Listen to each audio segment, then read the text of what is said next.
Good morning, students. It's Pathak sir class and अब आप देख रहे हो कि धीरे धीरे हम बोर्ड की परीक्षा की तरफ पहुंच रहे हैं। और बच्चों, तुम लोग घबराने की बात नहीं है। पेपर्स तो कुछ दिनों से कठिन आ रहे हैं, लेकिन अगर हम सभी चैप्टर को शॉर्ट में अगर पढ़ लें और समझ लें उसकी बारीकी को, हर छोटे छोटे कॉन्सेप्ट को समझ लें, तो कम समय में हम पेपर्स को बहुत अच्छा तैयार कर सकते हैं।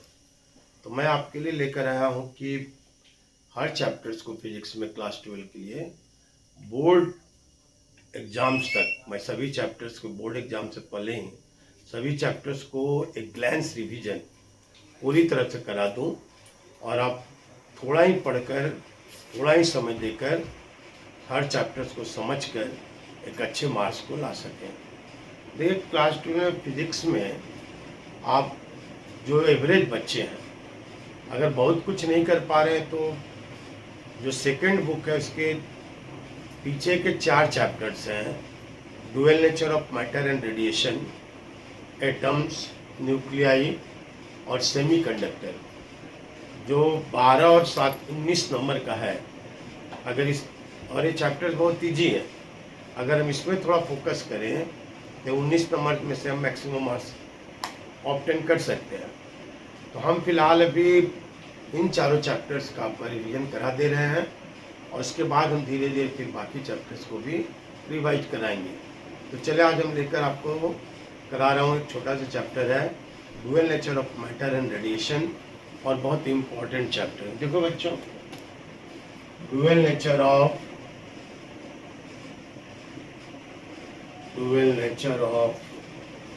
Matter and radiation.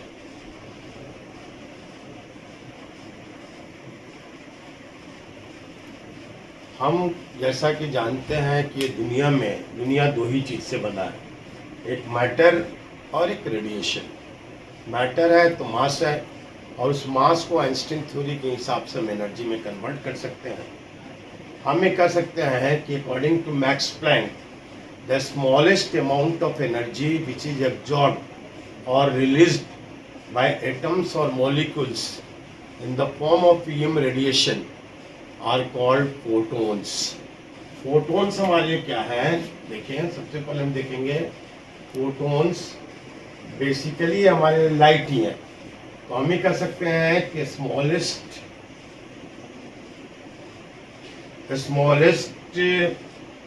Energy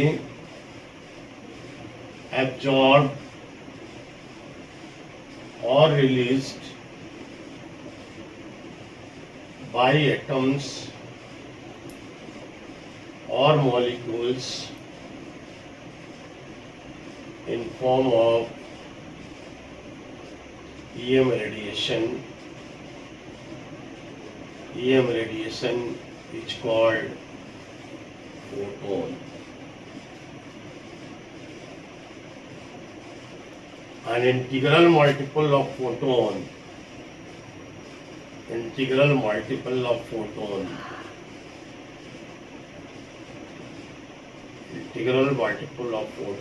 is called quantum.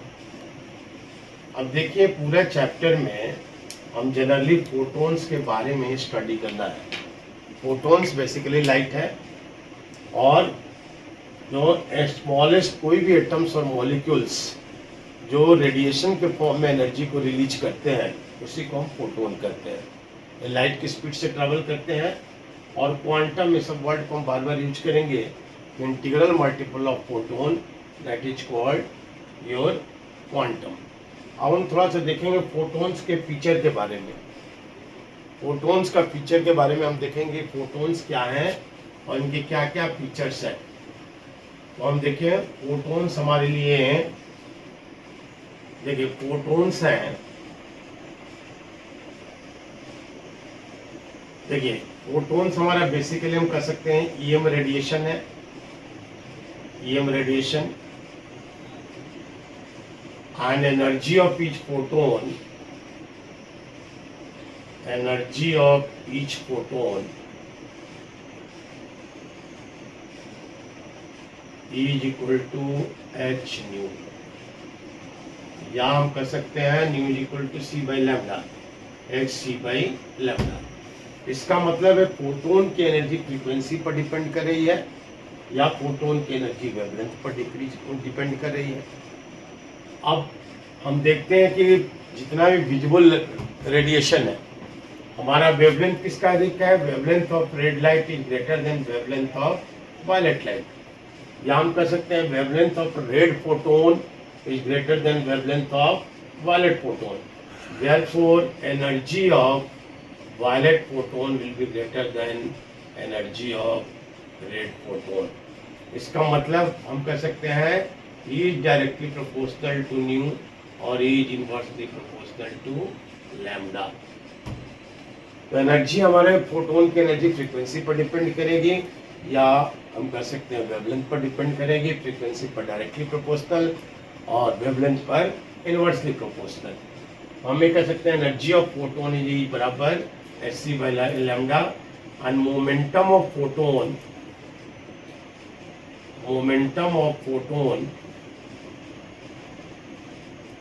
कैसे हम कर सकते हैं E बराबर एच न्यू, वैसे ही हम कर सकते हैं E is also equal to P C, जहाँ P हमारे लिए मोमेंटम है, E एनर्जी है, तो P will be equal to E by C.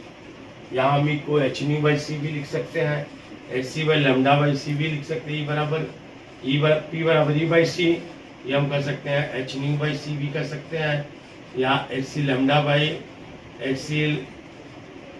H हम इसको कन्वर्ट कर सकते हैं न्यू को सी बाई लैम्डा के फॉर्म पर भी कर सकते हैं, तो हम ये कर सकते हैं एच बाई सी और न्यू इज इक्वल टू हम कर सकते हैं सी बाई लैम्डा, ये हम कर सकते हैं सी बाई लैम्डा, तो H by lambda is also equal to momentum of photon.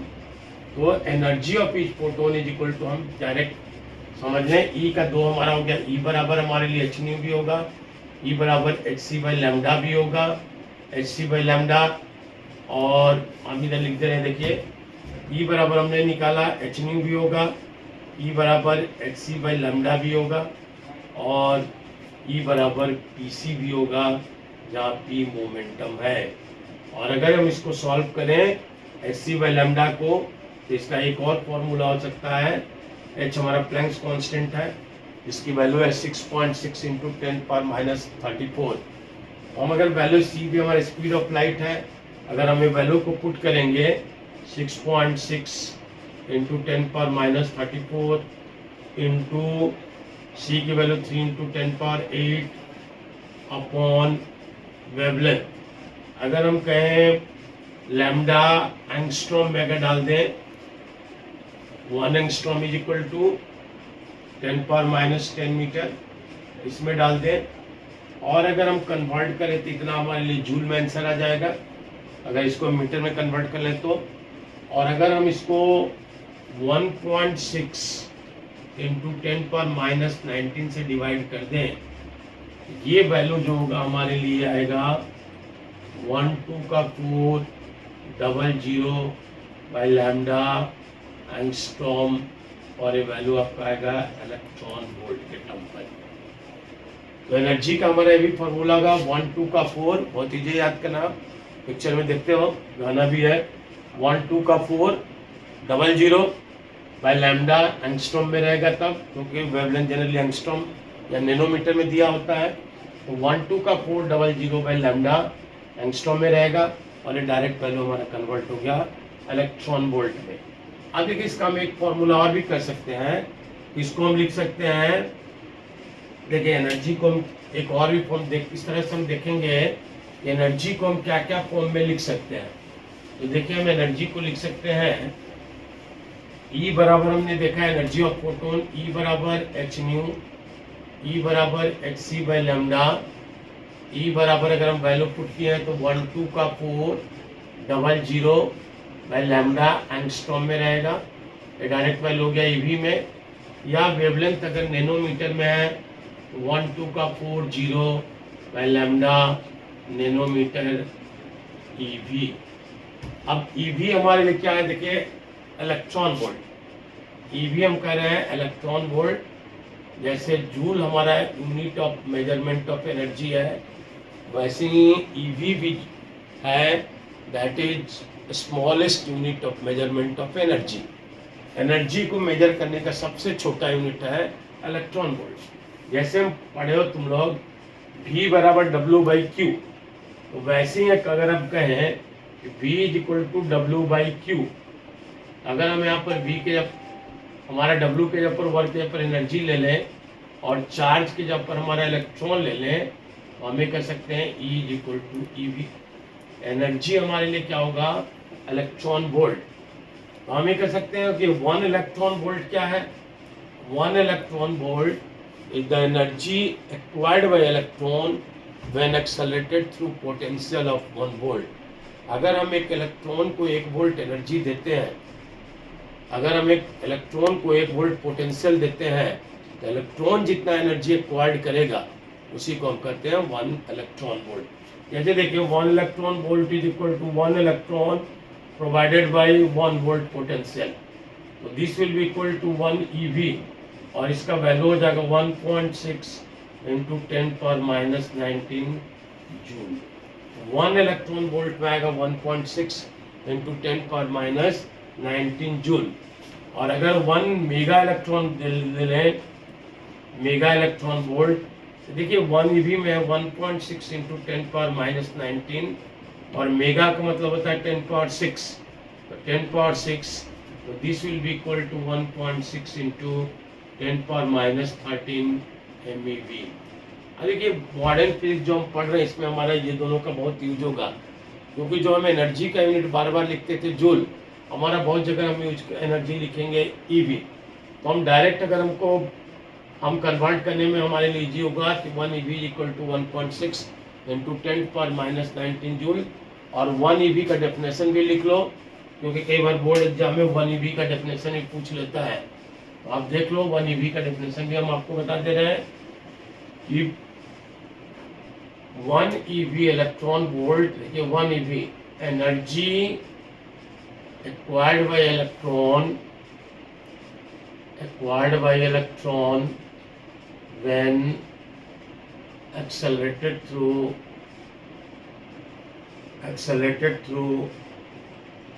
potential of 1 volt। 1 EV is equal to हमने निकाला 1.6 इंटू 10⁻19 जूल।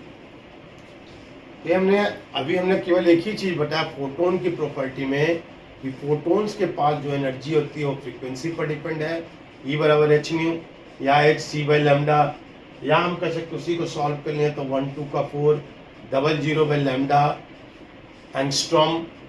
EV में डायरेक्ट वैल्यू आ जाएगा 1240/लैम्डा नैनोमीटर में होगा, और इसकी वैल्यू हो जाएगी इतनी EV। माने सॉल्ट में अगर एक बार और देख लें आपको, देखिए नट सेल में क्या होगा, E बराबर h न्यू, E बराबर hc/लैम्डा, E बराबर हमने निकाला 1240 00/लैम्डा एंगस्ट्रॉम, EV में हो गया, या 1240/लैम्डा नैनोमीटर में हो गया, EV में हो गया।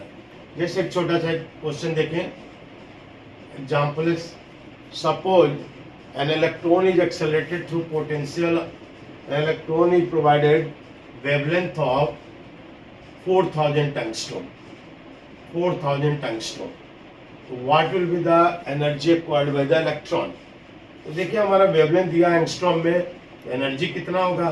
अब इसको कन्वर्ट करने की जरूरत नहीं, हम डायरेक्ट लिख सकते हैं 1240/लैम्डा के जब पर हमने 4000 लिख दिया, और डायरेक्ट आंसर हो गया EV। A00 कैंसिल हो गया, A0 से पॉइंट आ गया 3.1 EV।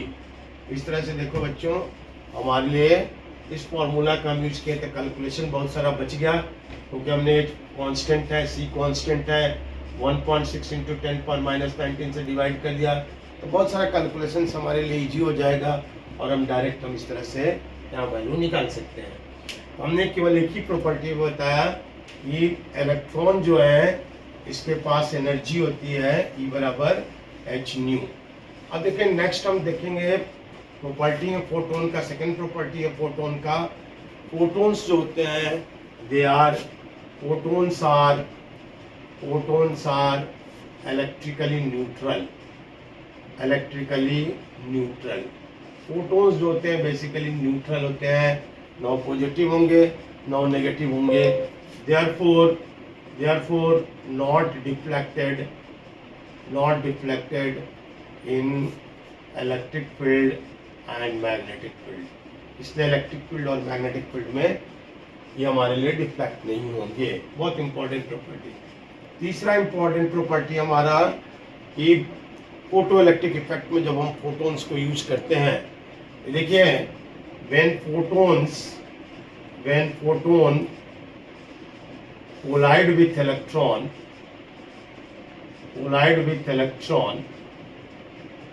then momentum is conserved.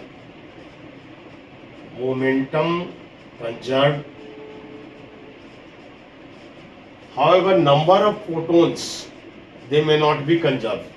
Number of photons may not be conserved.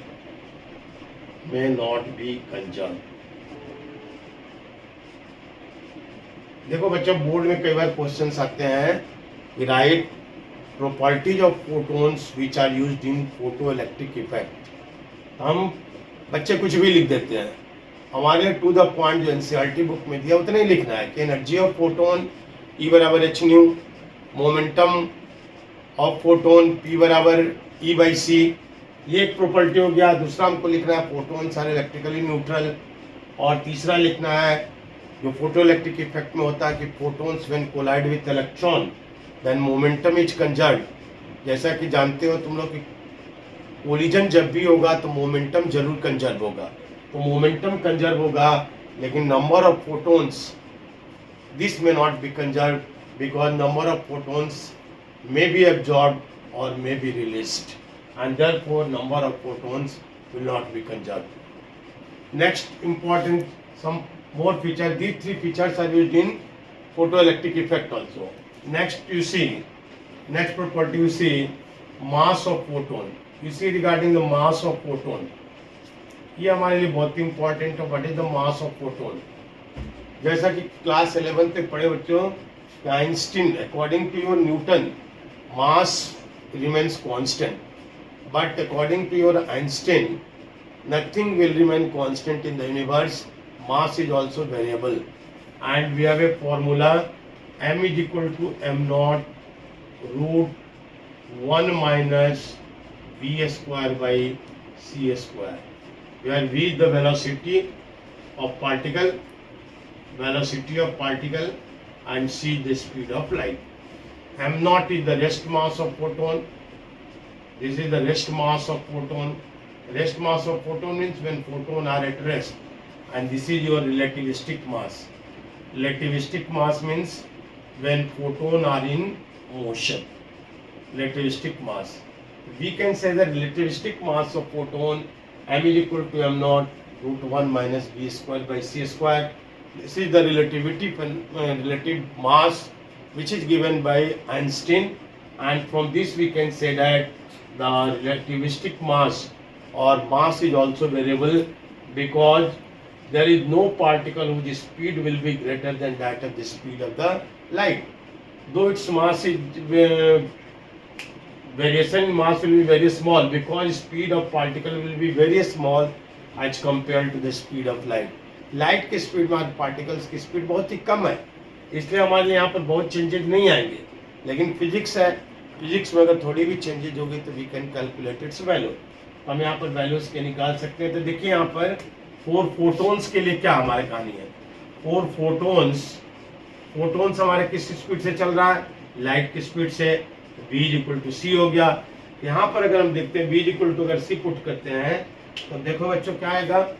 अगर हम v equal to c use करेंगे, थोड़ा थ्योरी चैप्टर इसलिए लिखना अधिक पड़ रहा है, लेकिन इसके नोट्स अच्छे से बना लो। एक बार बना लोगे, बार बार देखोगे भी, रीड करोगे तो कर लोगे। तो हमारे देखिए m is equal to m not √1 minus c square by c square, ये हमारा 1 हो जाएगा। m is equal to m not upon 0, ये हो जाएगा इंफिनिटी। तो relativistic mass will be infinity and rest mass will be m naught will be equal to m upon infinity, which is equal to 0.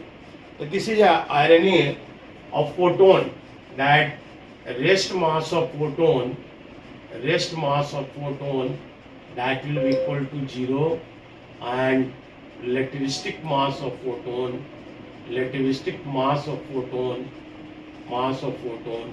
that will be equal to infinity. These 2 points you can keep in your mind. Next we can say that momentum. Next property you can see about the photons, that when photon travel from, you see, next point is when photon goes from or move from one medium to another,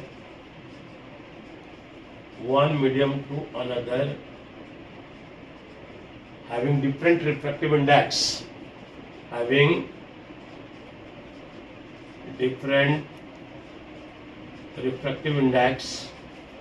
this is your refractive index,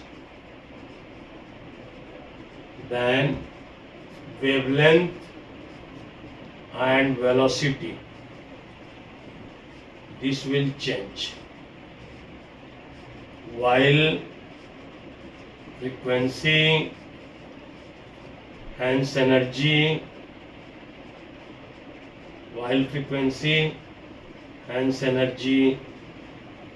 is equal to h nu, energy remains constant. This is also the property of light. You know, when light passes from one medium to another, then wavelength and velocity will change, but its frequency will remain constant, and since energy depends upon frequency, and therefore frequency energy will also remains constant. So these are the basic feature of photons which we use. Next we will see in the next classes.